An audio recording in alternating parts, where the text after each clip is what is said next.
গরিব মানুষ, টাকা পয়সার অভাবে আমি ডাক্তার কইরে দেখাতে পারছি না।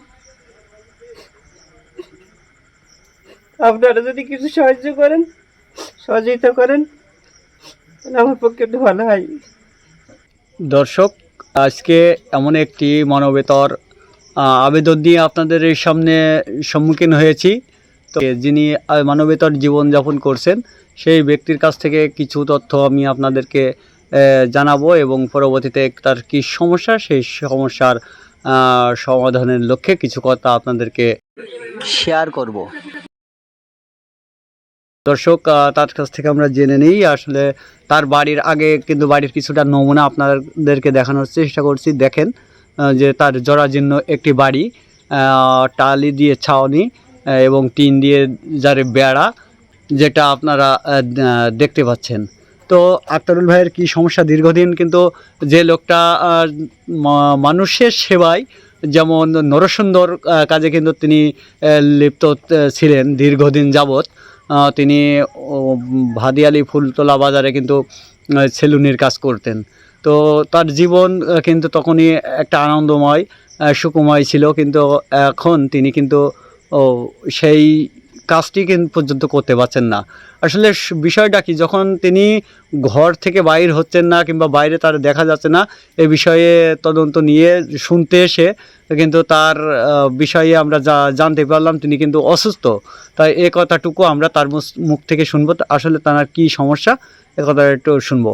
ভাই, আপনার নামটি একটু বলুন প্লিজ। আমার নাম আক্তারুল ইসলাম, বাড়ি গ্রাম পূর্ব ভাদিয়ালি। তো ভাই, আপনি কি সমস্যায় ভুগছেন? মানে আপনার তো দীর্ঘদিন আমরা দেখছি যে কোথাও যান না, বাড়িতেই থাকেন, বাজারঘাটে মোড়ে কোথাও আপনার দেখি না। তো আপনার সমস্যাটা কি? আমি সারাক্ষণ শুয়েই থাকি। আমার এই মাজার ভিতরে রোগ দেখা দিয়েছে। আগে 2বার পরীক্ষা করছিলাম, কোনো রোগ উঠিনি। আর এবার পরীক্ষা করছি, তা আমার ডান পাশের 5খান হাড় ফাঁক হয়ে গেছে। এখন গরিব মানুষ, টাকা পয়সার অভাবে আমি ডাক্তার কইরে দেখাতে পারছি না। আপনারা যদি কিছু সাহায্য করেন, সহযোগিতা করেন, তাহলে আমার পক্ষে একটু ভালো হয়। দর্শক, আপনাদেরকে কিন্তু আসলে তার যে কান্নাটি বেদনাদায়ক। আসলে দেহর ভিতরে অস্বস্তি থাকলে দেহ সুস্থ তো দুনিয়া সুন্দর, মন সুন্দর, সবই সুন্দর থাকে। কিন্তু তিনি আসলে অত্যাধিক কষ্টের মধ্যে আছেন।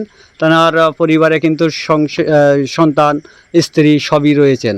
তো তিনি কিন্তু এখনই তার হাতে দেখছেন যে রিপোর্টের যে রিপোর্টগুলো কিন্তু এর ভিতরেই আছে। আপনাদেরকে স্ক্রিনে অবশ্যই দেখানো হবে, দেখাবো। আর যে যতটুকু পারেন দেশ এবং প্রবাস থেকে আমাদের এই ভিডিওটি আপনার কাছে পৌঁছালে আপনি চেষ্টা করবেন যে যতটুকু সম্ভব, যার যতটুকু সম্ভব হবে সেই ততটুকু তাকে সহযোগিতা করবেন দিয়ে। স্ক্রিনে অবশ্যই আমাদের নাম্বারটি দেয়া থাকবে। আর ভিডিওটি অবশ্য শেয়ার করবেন যেন অন্যর কাছে পৌঁছায়। তো আপনি নিজে না দিতে পারলে ভিডিওটি শেয়ার করে অন্যর কাছে পৌঁছান, তিনি অবশ্যই এই মানুষকে সহযোগিতা করবেন। তো পরবর্তীতে আমরা জানতে আসব যে আসলে আপনারা কতটুকু সহযোগিতা করছেন এবং সে কতটুকু উপকৃত পেয়েছেন। এই বিষয়ের ভিডিও নিয়ে অবশ্য কথা দিলাম আপনাদের সামনে আসব। আসসালামু আলাইকুম।